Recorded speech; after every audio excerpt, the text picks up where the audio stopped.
Buenos días, mi nombre es Sofía Montoya, estoy en 10º grado y les hablaré un poco sobre los símbolos mayores.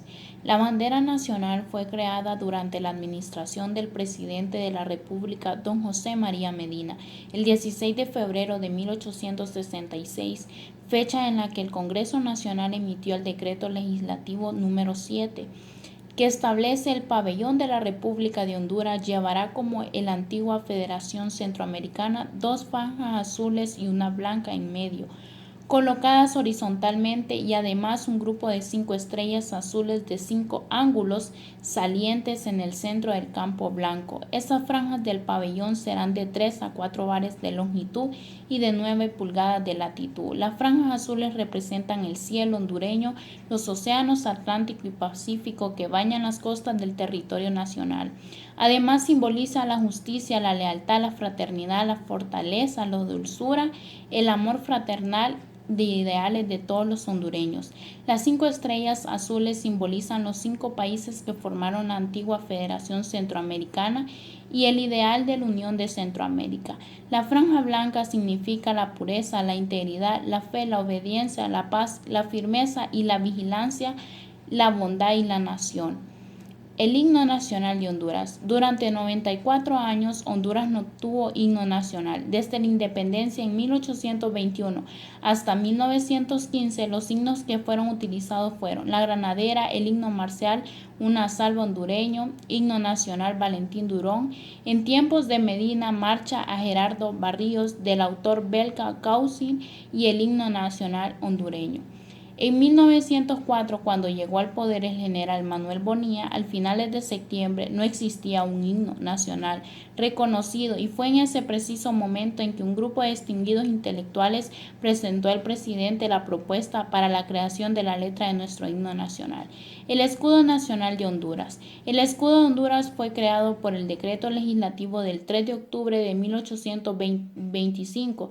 Está compuesto por símbolos alusivos a su territorio, historia y la variedad de recursos naturales que posee el país.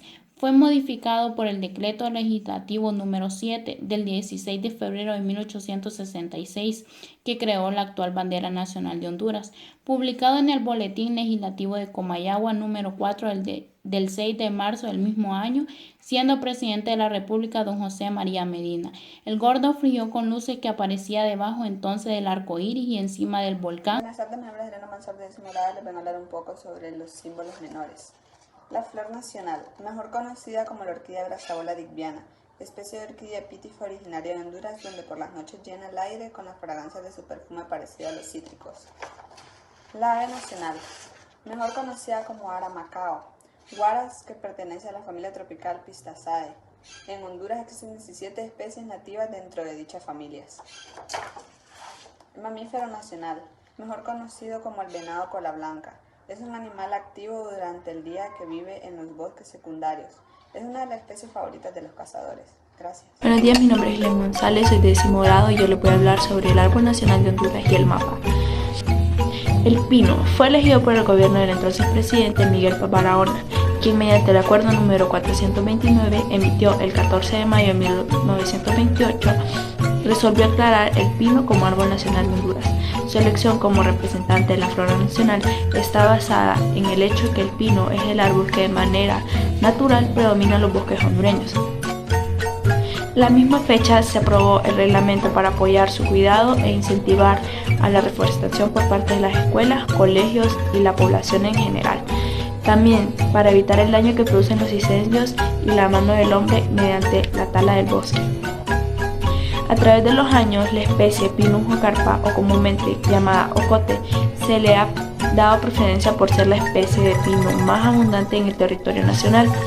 La especie de Pinus ocarpa, también conocido como pino ocote o pinebete, y existen desde México hasta el noreste de Nicaragua, siendo así una de las especies más abundantes en los bosques de Nicaragua, El Salvador y Honduras. El mapa nacional de Honduras. El mapa nacional de Honduras es la representación geográfica del país en la que figuran los 18 departamentos que componen la división administrativa, los mares que bañan sus costas, las zonas fronterizas y los elementos físicos que integran el relieve hondureño, sierras, montañas, valles, ríos, mesetas, colinas, etc. De igual manera, los nombres de las ciudades, municipios y aldeas y caseríos repartidos a lo largo del ancho del territorio. Asimismo están incluidos las zonas insulares. El Mapa Nacional de la República de Honduras fue elaborado por el Dr. Jesús Aguilar Paz y aprobado por acuerdo número 689 el 23 de enero de 1930. La segunda edición mejorada y actualizada apareció en 1954. Esta carta geográfica llenó durante mucho tiempo un importante vacío en la información cartográfica del país, pues no existían agencias gubernamentales que satisfacieran tal necesidad. Años más tarde, el Instituto Geográfico Nacional, responsable de la elaboración y oficialización de la cartografía del país, elaboró un nuevo mapa de Honduras con todas las especificaciones geográficas y cartográficas. Esta nueva representación fue aprobada por acuerdo del Ejecutivo el 11 de septiembre de 1994. Compañeros y compañeras, alumnos y maestras, yo les vengo a hablar un poco sobre Francisco Morazán. José Francisco Morazán Quesada nació el 3 de octubre de 1792. Francisco Morazán fue un militar y político que gobernó la República Federal de Centroamérica durante el turbulento periodo de 1827 a 1842. Saltó a la fama luego de su victoria en la Batalla de la Trinidad el 11 de noviembre de 1827. Desde entonces y hasta su derrota en Guatemala en el año 1840, Morazán dominó la escena política y militar de Centroamérica.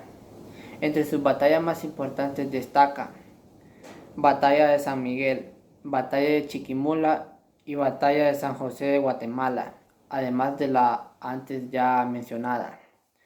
Su muerte fue el 15 de septiembre de 1842 en San José de Costa Rica.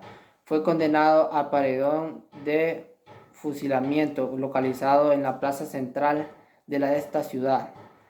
En 1848 el gobierno de José María Castro envió los restos de Morazán a El Salvador, cumpliendo uno de sus últimos deseos. Gracias. Buenos días, soy Fernando Ramos, alumno del Instituto Católico El Buen Samaritano, y les hablaré sobre José Dionisio de Herrera. José Dionisio de Herrera fue el autor de la primera Constitución de Honduras en 1825, elegido primer jefe supremo del Estado de Honduras. En 1824, destituido en 1827 por los conservadores de Guatemala, tras una interrupción clerical dirigida por el canónigo Irías. Su gobierno siguió en una línea progresiva a través de la cual organizó el Estado hondureño. Además, trató de fomentar la agricultura, la industria y la inmigración, entre otras cosas. Por estas razones, en Honduras se le considera el padre de la patria y es uno de los 6 próceres hondureños. Enviado como pacificador a Nicaragua por el gobierno federal, fue elegido jefe supremo del Estado, a cargo que ejerció de 1830 a 1833.